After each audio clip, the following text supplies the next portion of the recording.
Nyika yeZimbabwe ine hembe 1 ndo 1 yatiri kuacha. Saka nyika yeZimbabwe mudishi kwese. How can you save zuva rese tisina ma-ocean? We can only bask in the sunlight. Ocean. Upenyu mazino. Question.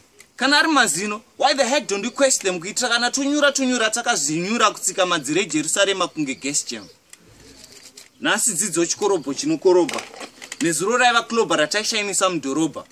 Chinoshaisa unhu handi doroba. Unhu wagara usipo. Sipo yawachi chisi chinyoroba. Iko kunyorova kugadzira kuchena. Zvinhu zvikaoma zvinotindivara tochema saka hazina kushata Zimbabwe yetu kuacha. Ma-white collar akasviba. Richasvika zuva rekunyanika toti nyika yananika. Ma-rhymes kuchipisa. The Urban Nation Poets. Tapedza.